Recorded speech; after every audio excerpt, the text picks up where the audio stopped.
July 1947. Witnesses see a flash of light that streaks across the night sky, then crashes in the desert north of Roswell, New Mexico.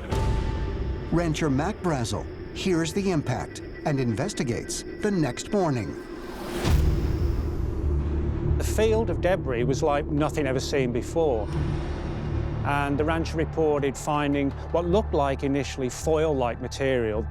This sort of suggested the possibility that something very strange had come down at Roswell. Brazel, of course, reports it to the local Roswell sheriff, a man named George Wilcox. And Wilcox sends some deputies out there, and the case just gets crazier from there. Roswell Army Airfield sends people out to investigate it. On July 7th, the airfield dispatches Army Air Force Major Jesse Marcel to investigate the mysterious debris.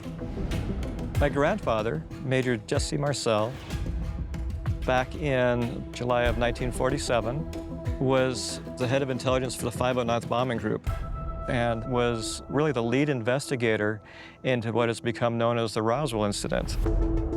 According to his grandson, Marcel was so astounded by what he saw that he took the debris home with him.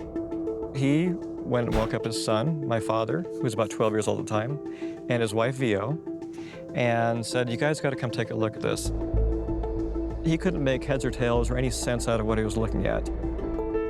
While examining the wreckage, Marcel's family discovered several mysterious markings.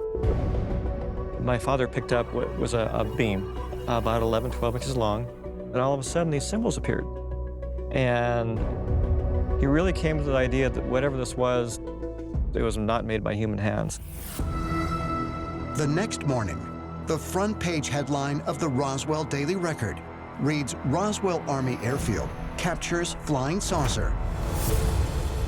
That day, Major Marcel is summoned to Fort Worth, Texas, headquarters of the 8th Air Force, and is ordered to bring with him the debris he recovered from the crash site. He and Brigadier General Roger Ramey are scheduled to present their findings to the media. Jesse Marcel flies to Fort Worth to tell the whole world about the crash of a flying saucer at Roswell, except Roger Ramey says to Jesse Marcel, "Could you just go in the map room for a second? I want to arrange some stuff out here."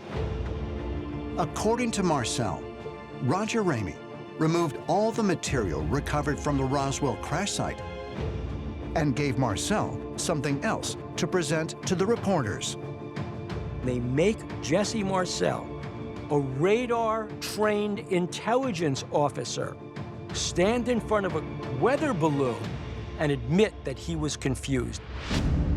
UFO researchers suggest that evidence proving Jesse Marcel's story is true and that the actual wreckage from Roswell was indeed replaced with a weather balloon can be found in a photograph of General Ramey inspecting the recovered debris.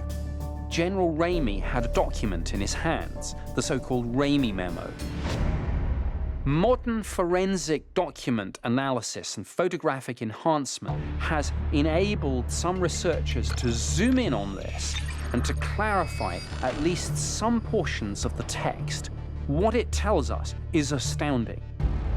Some of the phrases in the memo are "victims of the wreck" and "disc which we will ship." So clearly, if the official story is true, well, this makes no sense. Clearly something more than just a weather balloon was involved here, and the memo might just be the smoking gun. Is it possible that the military's initial report about the crash of a flying saucer was true, and that they actively concealed this evidence from the public eye? For ancient astronaut theorists, the answer is a resounding yes. The question is always, well, where is the evidence? Where is the evidence? Well, if the evidence has not yet been revealed, that does not mean the evidence is not there.